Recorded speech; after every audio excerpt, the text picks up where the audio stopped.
Hi, my lovely student. How is it doing? We come back today in this video.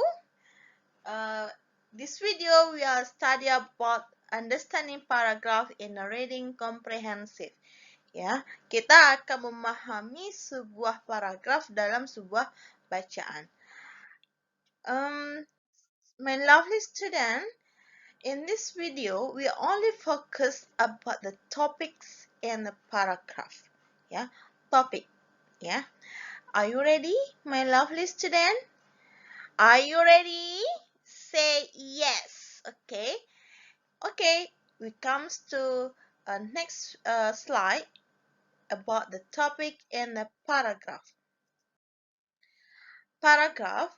Before we study about the paragraph, sebelum kita membahas tentang topik dalam paragraf, tentu mahasiswa semuanya wajib paham terlebih dahulu apa itu paragraph, ya.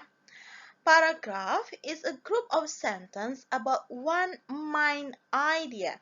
You must understand about the paragraph only has one main idea and it's not longer than 10 line or maximum 5 sentence.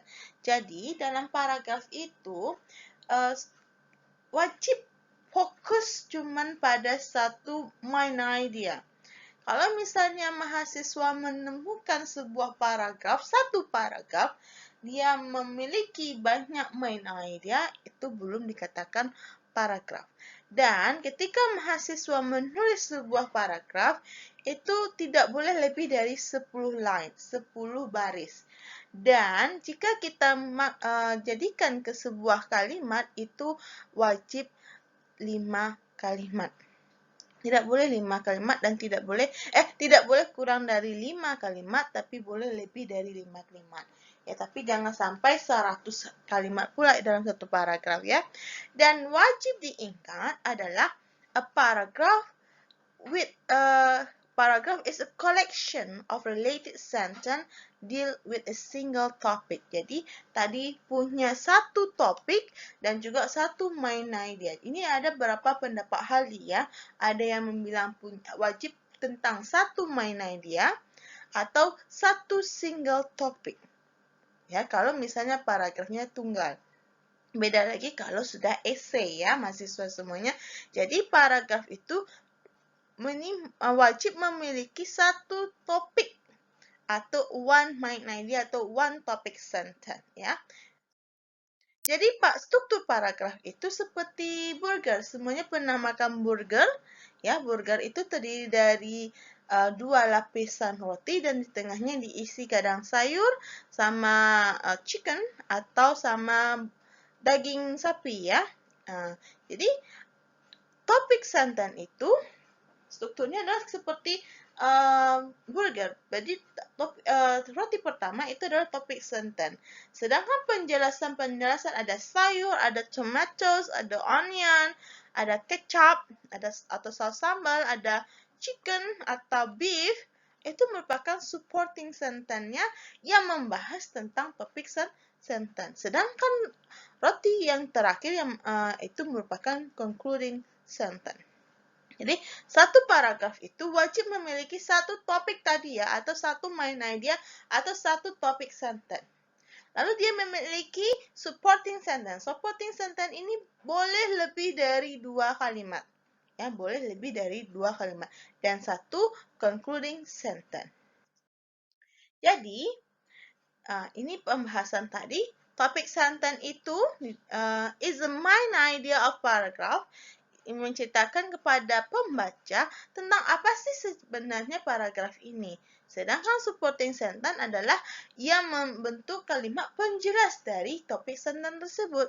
Sedangkan concluding sentence merupakan summary. Apa sih poin-poin yang akan poin-poin kesimpulan dalam satu paragraf tersebut. Oke, kita akan masuk ke topik in paragraph. Bukan topik sentence, ya, tapi the topic in paragraph. Ini beda antara topik sentence dengan topik in paragraph, ya. Topik sebenarnya itu adalah bukan dalam bentuk kalimat ya. Topik itu wajib dalam bentuk word, kata, atau phrase atau phrase ya. Dan biasanya topik itu adalah tentang general kategori yang ada di dalam satu paragraf itu, atau bisa disebut dengan title atau judul ya. Jadi topik itu apa? Tells what the author is writing about the paragraph. Tentang apa sih? Tentang apa yang mau dibahas oleh si penulis dalam paragraf. Atau bisa juga dikatakan sebagai subjek yang mau dibahas di dalam sebuah paragraf tersebut ya. The level that the subject but does not reveal the specific content of the passage. Jadi, bisa dikategorikan topik itu bisa dalam bentuk kata, bisa dalam bentuk dalam frase. Frase itu lebih dari 2 kata ya. Memang menceritakan tentang apa sih yang mau diceritakan, apa yang mau ditulis oleh si author, atau subjek yang mau dibahas di dalam sebuah paragraf. Bagaimana cara menemukan topik dalam paragraf? To find the topic of paragraph of passage as, kita memerlukan sebuah pertanyaan tentang who is the paragraph about. Kalau kita menanyakan tentang who, tentu jawabannya siapa? Tentu jawabannya tentang orang atau animal ya. Tapi kalau pertanyaan what is the paragraph about, itu tentu tentang sebuah kegiatan atau sebuah nama. Ya. Jadi untuk menemukan sebuah topik dalam paragraf, tell us, kita menanyakan ke diri kita, who is the paragraph about? Atau what is the paragraph about? Jadi kalau who menanyakan orang atau juga binatang, kalau what menanyakan sebuah kegiatan biasanya ya. Lalu the way of finding the topic. Bagaimana cara menemukan topik ya? Ini adalah kunci penting yang wajib mahasiswa pahami ya. Jadi bagaimana cara kita menentukan topik sebuah paragraf itu adalah kita mencari kata yang sering diulang, repeated ya. Jangan kata penghubung ya, jangan kata conjunction atau titik koma, punctuation, tidak. Tapi kata yang selalu diulang. Misalnya satu kata itu yang diulang adalah cat, cat, cat, cat, cat, atau maling kundang, maling kundang, maling kundang. Maka itu adalah disebut dengan topik. Atau bisa juga dia mengulang, tapi dia menggunakan multiple referensi. Misalnya referensi itu refer to something, sesuatu yang sama dengan seperti itu. Contohnya dia membahas tentang sebuah misalnya sebuah buah-buahan yang dikategorikannya ada tomat ya. Jadi dia akan menggunakan referensi tentang tomat. Bagaimana cara dia mengulang referensi tentang tomat?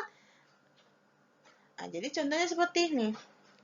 Memang mama saya membeli sebuah sayuran di pasar. Sayuran itu berwarna merah dan di dalamnya ada biji. Jika ditekan itu agak lembut ya. Kadang warnanya bisa merah, bisa hijau. Biasanya buah ini untuk vitamin A. Jadi kalau buah ini ya semua yang berhubungan dengan referensi atau yang berkaitan dengan tomato itu adalah namanya multiple reference. Contohnya seperti ini ya, ini example-nya. Ada skirt, pants, jacket, sweater ya. Celana, jaket, sweater, sama skirt. Itu apa biasanya? Mengacu ke referensi apa? Itu clothes ya. Kalau misalnya contohnya ada history, reading, math, English, itu biasanya apa? Mata kuliah, berarti courses. Itu contoh dari multiple reference. Oke. Ini ada contoh lagi yang kita bilang tadi bagaimana cara menemukan topik. Itu adalah kita melihat kata yang selalu diulang. Contohnya paragraf ini. Water is an amazing resource. Everyone in the world depends on it. Every creature needs water to survive. Without water, we could not last long. Water makes our world beautiful. Ya, di sini kita ingat tadi ya kata yang selalu diulang. Kata yang diulang di sini terdiri dari 5 kalimat. Kalimat pertama itu adalah water is amazing resource. Tentu apa topik ya subjeknya di sini pada kalimat ini subjek ya. Masih ingat subjek kan? Tentu water. Pada kalimat kedua, everyone in the world depends on it. Apakah ada kata pengulangan water di sini? Ada. Itu adalah kata it. It refers to water. Yang kalimat ketiga, every creature needs water to survive. Ada pengulangan kata water. Pada kalimat keempat, without water, we could not last long. Ada pengulangan kata water. Sedangkan pada kalimat kelima, water makes our world beautiful. Jadi, bisa kita kategorikan topik pada paragraf di atas merupakan tentang water, air. Kenapa? Karena kata ini selalu diulang. Dan dia juga menggunakan kata refers to it. Kata refers it ya, refers to it itu refersnya ke water. Jadi ingat, lihatlah kata-kata yang selalu diulang selain conjunction, selain kata penghubung. Itulah namanya topik. Baik, kita akan mulai kepada sebuah exercise. Pada exercise ini mahasiswa wajib mencari topik tiap-tiap nomor. Ya, are you ready guys? Are you ready? Okay, we start exercise number 1. And good luck.